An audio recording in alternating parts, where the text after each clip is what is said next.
Hello and welcome back to another episode of the Elam Road podcast. We're on today's show. We're going to be previewing Brentford's trip to West Ham on Monday night. I'd like to say that Jamie Boyce joins me for this one. Jamie, how you doing, mate? I'm good, thank you, mate. Yeah, finally happy to come on. I know we've been trying to do this for a little while, but I wish we could have done it when West Ham were in a little bit better form, We'll get into that, mate. We'll get into that. But just before we get going, remember to drop a comment down below, subscribe to the YouTube and Spotify channels, follow us on the socials at the Elam Road on Twitter, at Elam Road Pod on Instagram. Jamie, before we get into it, and I guess this is getting into it, but it's been a mad season for West Ham so far. Nuno now in charge. Are you happy? I mean, yes, tentatively happy. Obviously very happy that Nuno's in the club, if I'm honest. Obviously, he's had a great season at Nottingham Forest. He's done fairly well at Wolves as well. He has a great CV in the Premier League. Obviously, I think it's a great appointment for the club for sure. But I think most West Ham fans are kind of cautiously optimistic after, the Potter spell, which had lots of ideas and not much in product. Nuno does feel like, pushing the reset button. It is just very much the rinse and repeat kind of aspect of West Ham, where we have a flamboyant manager that doesn't quite work. So we go back to the reset button, aka a David Boyce, who steadies his ship. After a while, we get bored of him, and then we bring in a manager that's a little bit more pragmatic. So, yes, happy, but it is symptomatic of the wider things at West Ham, Well, you talk about the wider things. It does seem like there's deeper rooted issues at West Ham. I think pre-Nuno, Matt Law wrote in the Telegraph, and I did a video about it actually. He said West Ham fans are watching a poor team in a terrible stadium with a board that they hate. Is that right? Well, of course, it's not football's hidden secret or anything like that. I think there's definitely truth to the statement. I think the London Stadium in general obviously still divides opinion. It's never really felt like a football ground, and the atmosphere definitely suffers for it. Combine that with years of tension between the fans and the board, and you've got a fan base that's ultimately lost patience. So it's not necessarily about results or how the team performs on the pitch. I think it's at the moment about the identity, and I think a lot of fans feel like the club has lost their identity and they don't have that football club that they may have followed for 40, 50, 60 years or however long. The club, in my opinion, kind of needs a cultural rebuild. It needs to do more with reconnecting with the fans, improving recruitment, and actually have a footballing strategy that's carried out by people that are footballing people, and have a long-term kind of plan that lasts longer than one managerial cycle. Do you, in terms of what needs to happen, you mentioned the stadium there. And in terms of the stadium, I've watched West Ham when you guys were in Europe and stuff, and for the semi-finals, I think it was, who did you play in the semi? Was it Sevilla or Valencia or one of the Spanish sides? To be clear, you are right. I think I've, in the past, I worked for COP90 and all sorts of other companies, and I've been all around the world, like to many different stadiums. I'm very fortunate enough to have been able to do that. And my favorite, call me biased, obviously, my favorite ever atmosphere was Prague when West Ham won the final for obvious reasons. Second is West Ham at home to Sevilla. So it was an incredible atmosphere there.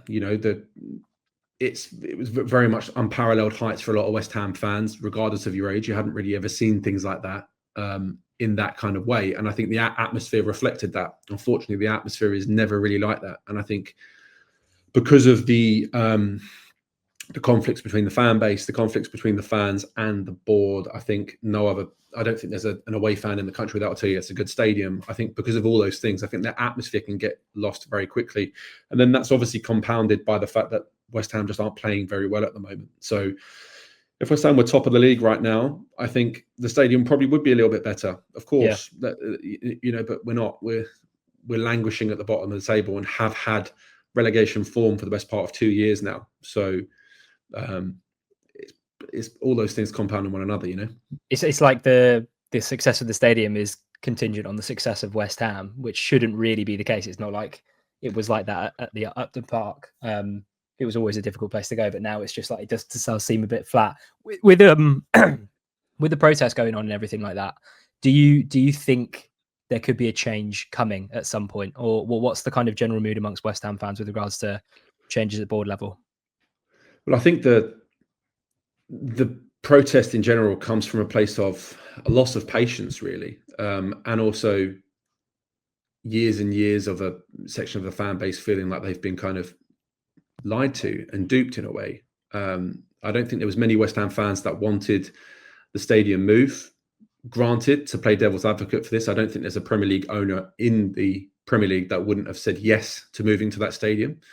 So from a business perspective, I can understand why David Sullivan and David Gold at the time obviously wanted to move into the London Stadium. But on the other hand of it, you have an entire fan base that kind of had an intimidating environment, to say the least, in Upton Park, and didn't necessarily want to move home. But now they find themselves in a kind of a commercial kind of entity that doesn't really represent a football ground or represent West Ham. So I think if the club are playing well, obviously those murmurs do quiet down a little bit. But if the club aren't playing well, then obviously those rumours and things like protests are obviously going to become a lot louder. Would it drive any change? I'm an optimist. I think it's very difficult, and I want to choose my words very clearly here. I think in modern football, it's very hard to attribute any sort of morals to the modern game. When you have Chelsea's success being predicated on 20 years of money from a Roman Abramovich, who has a list as long as you can think of, rumoured charges alongside him. Would any Chelsea fan change the 20 years that they've had in relation to that? I don't know. You have a new ownership regime that's taken over Newcastle in the last few years, which has very questionable kind of roots, and I won't go too into that. But it's like West Ham fans would happily see David Sullivan out, but would they happily see a Saudi takeover come in? I think it's very hard to introduce. I'm trying to find my words here. I think it'd be very hard to have, for me personally, to have a certain ownership group come in that weren't. I'm not necessarily a David Sullivan fan, but do I want to see a Saudi regime come over and take over the club? I'm not quite sure. Will it drive any sort of change at the club, this protest? You'd like to think so. If I'm honest, I just want to see more effort from the board. I want to see clearer lines of communication. I'd like to see there be actual change made at the stadium to try and improve the match day experience. But as to what change could mean, there's people far more educated and far more, in the know that could answer that question in a better way. Yeah, of course. We could focus on stuff on the pitch then. We so focused on stuff on the pitch because in terms of Nuno's kind of first couple of games, obviously the trip to Arsenal is kind of a free hit for any team, especially for one that's just had a new appointment through the door. But I was watching the Everton game, and I think you guys looked very solid. Yeah. Were you impressed with that? Most definitely. And I think even there were things to write home about over the Arsenal game as well. I think obviously it was as routine a game as you can think about for Arsenal, winning 2-0 at home. But I do think under a kind of obviously I don't like doing if, buts and maybes and whatnot, but I think under Graham Potter, that 2-0 loss away at the Emirates could have been a 4 or 5-0 loss away at the Emirates. Nuno, although he's only had a few games in charge, he does look like he's simplified things and, there's more structure. We look better out of possession, and players, most importantly, look clearer on what their roles on the pitch are. It's not necessarily flashy, but for where we were a month or two ago, stability, in my opinion, is a massive upgrade. And you can already see the defensive shape improving, especially away at home. Obviously, we played away at, I think we were the first team to score at the, is it the Hill Dickinson Stadium for Everton as well. Obviously, and there was a few shining lights in that starting 11 as well, predominantly in the second half. Players like Malik J, for example, who had a really good game and I think looks to be one of the most, impressive fullbacks in the league, if I'm being completely honest with you, especially at 20 years old. So hats off to the recruitment team for finding him and bringing him through the door, but also having players like, Crescencio Somerville being able to play on the left-hand side. The left-hand side of West Ham's, starting 11 at the moment actually looks like it can cause lots of teams some problems. So, yeah, to answer your question plainly, obviously, I think first half at Everton, we conceded a set piece again. It was a set piece. I'm trying to go back a few weeks now. I'm pretty sure it was a set piece. But then second half, we turned it around and looked like a much more stable side. And I think the more we do that and we pick up, hard fought points like that, I think we will kind of secure our position in the league. I'm going to talk to you about strikers and how that kind of perennial issue with West Ham in terms of finding a number 9 that can score goals just seems to be going on, and the form of Nicholas Fulkrug and his minutes even. Callum Wilson comes to the club as well. But you mentioned Malik J there. And I think that's someone that Brentford fans will be interested to hear about because, I've seen some highlight reels. I watched, obviously, the game against Everton, and the way he gets up and down that flank and the pace that he gets on these crosses, it doesn't seem real. Yeah, I mean, I said it the other day, like he's already looking like one of the best left backs to ever play for the club. And that may seem very short-sighted and it's very early doors, but to be clear, he has been an absolute revelation. I think there was a point where he was leading the league in assists, and this was in a team that was very fairly languishing at the bottom of the league. His left foot looks like a wand of a left foot. I won't be the person to make comparisons. I don't think this at all, but there's like side by sides of him delivering a ball like David Beckham, for example. And when people are even making it, I'm not making those comparisons, but when people are making those comparisons, it's an interesting kind of assessment, to say the least. But I think, he's 20 years old, looks really young, obviously has his career ahead of him. I think most importantly, he looks to be composed, looks really calm under pressure. He's confident on the ball going forward. I think there are lots of, as he is 20 years old, I think there's a few things in his game that do need to improve. And I think we saw Arsenal exploit that when he was doubled up with Saka and Timber. Obviously, it's very hard to deal with Saka on the best of times, but to be doubled up, and obviously gave the penalty away in the second half against Arsenal. But aside from that, I think he's probably been our best player this season.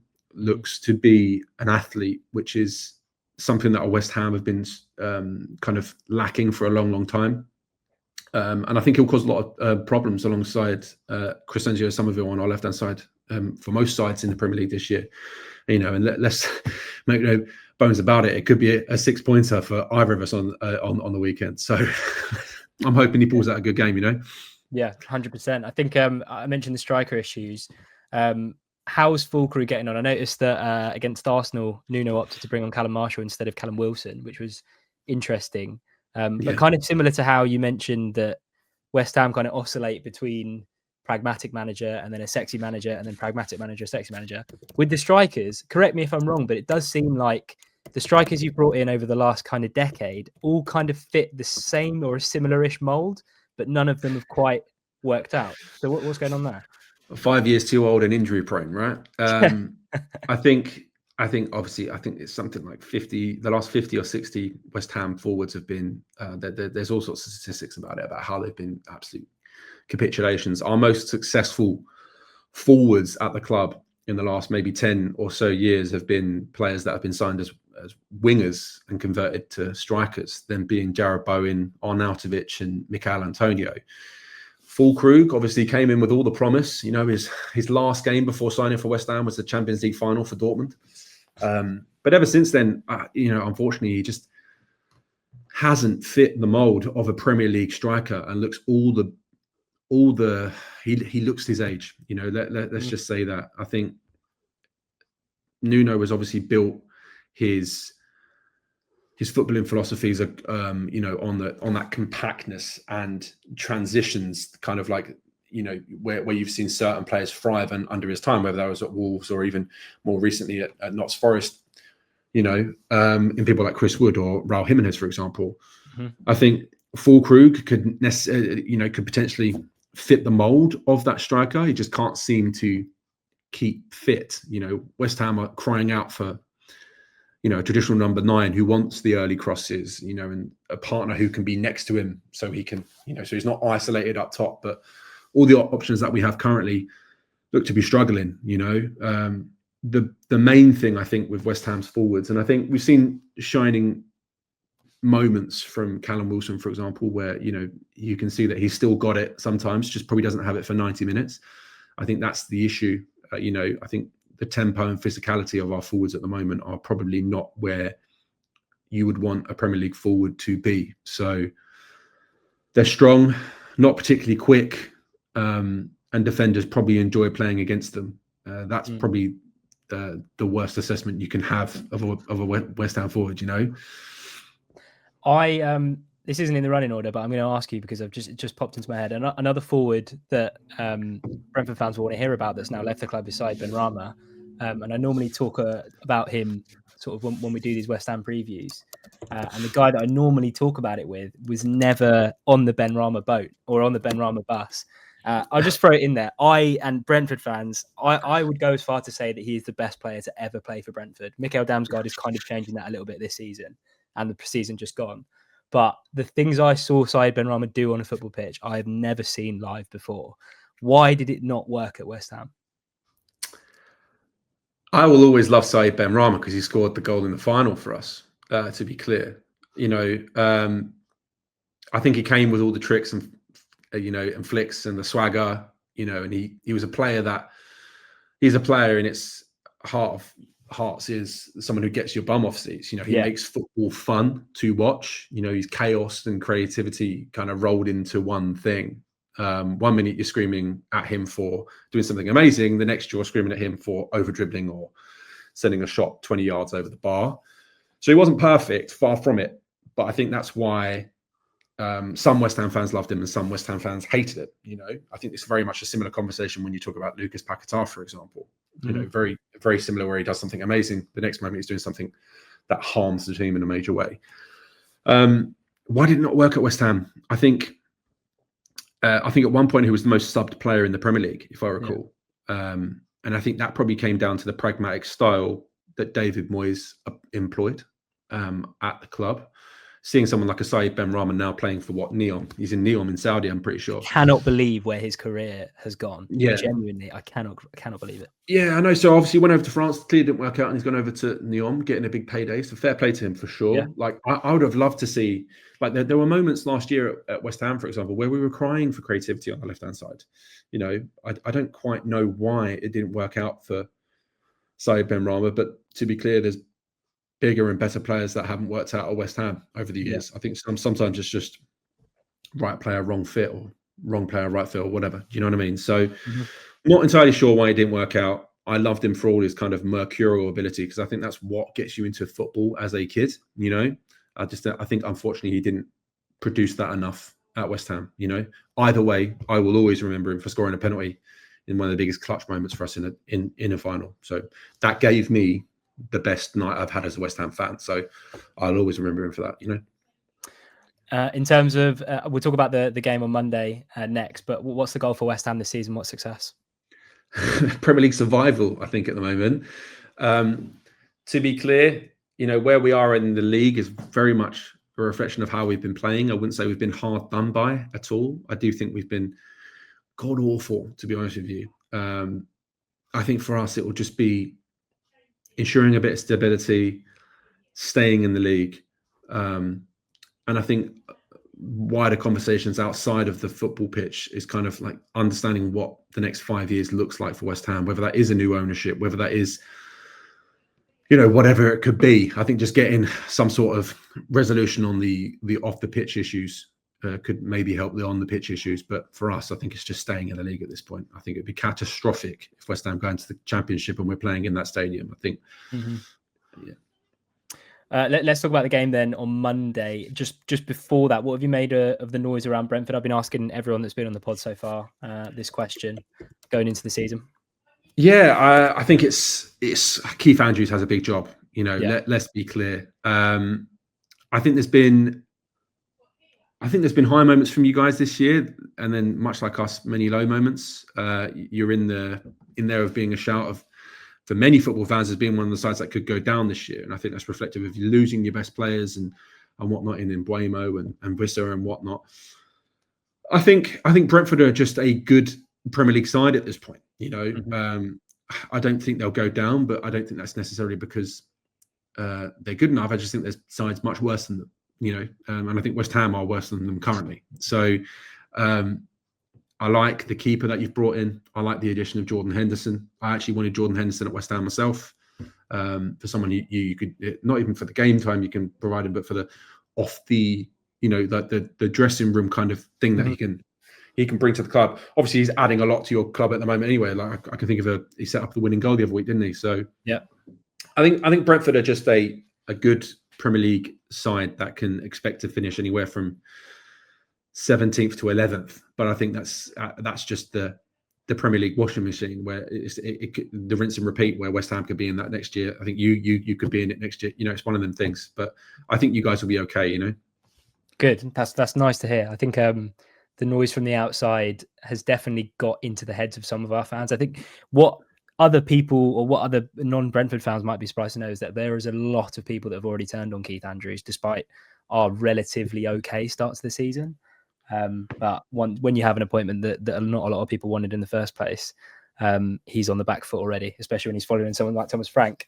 And that leads me on to Monday, which, as you mentioned, it feels like a massive game for both clubs. Yeah, it's a 6-pointer.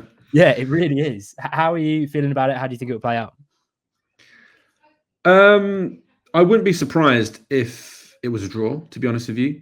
I think it will be predicated on us keeping, Kevin Sade quiet, and I think you've got a good keeper in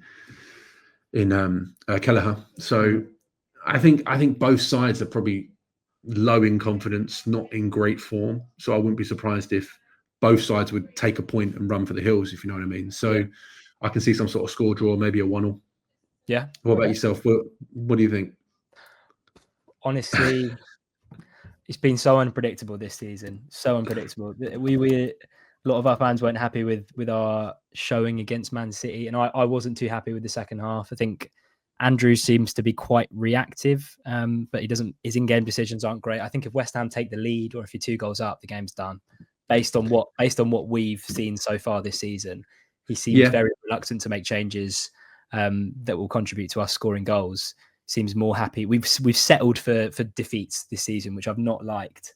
But he's very early on and he's learning. Like there's been a couple of games where we've not played so well. We didn't play so well at Forest on the opening day. Then we reacted and beat Villa. We didn't play well at Fulham. We then reacted and beat United, which isn't much these days. But it's difficult to call. I still think in terms of kind of knowing what's going to happen this season, you need to get until at least kind of 10, 11 games in. But yeah, no, it's interesting. So you're going 1-1 draw? Yeah, I think what's interesting to think about, obviously, is like West Ham have the protest on Monday as well. So what the fan presence is going to look like at the stadium is another thing entirely. So, you say if we go 1 or 2-0 up, there might not be enough fans in there to make it an intimidating kind of atmosphere. Obviously, it's Nuno's first game at home, and I expect us to be improved, in regards to that, whether that's our structure and players having a little bit more clarity in what they need to do on the football pitch, first and foremost, as opposed to a little bit more what seemed from the outside to be chaos under Graham Potter, with no possession and with all possession and no punch, if you know what I mean. So yeah, I can just expect us to be tightened up, if I'm honest. Everyone will be compact. The midfield will sit in front of the defence, and hopefully we'll cut out any soft goals. But then at the same time, without us really having a forward that can score goals outside of Jarrod Bowen, I can't see us scoring too many either. So I think score draw for me is the one. If I was to be super optimistic, I could see us sneaking a win for sure, because I just think we will be so compact, and I don't know if you've got the players to break us down in that regards as well. But who knows? That's a good point to round things off, Jamie. We'll be back after the West Ham game with a full-time show. Remember to drop a comment down below with your thoughts ahead of the game on Monday night. It feels like a massive one. So let us know how you're feeling about it in the comment section down below. Subscribe to the YouTube and Spotify channels. Follow us on the socials at the Elam Road on Twitter, at Elam Road Pod on Instagram. Jamie, where can people find you, mate? Just jamie.talks on all socials. Cheers, guys. Nice one. Cheers, Jamie.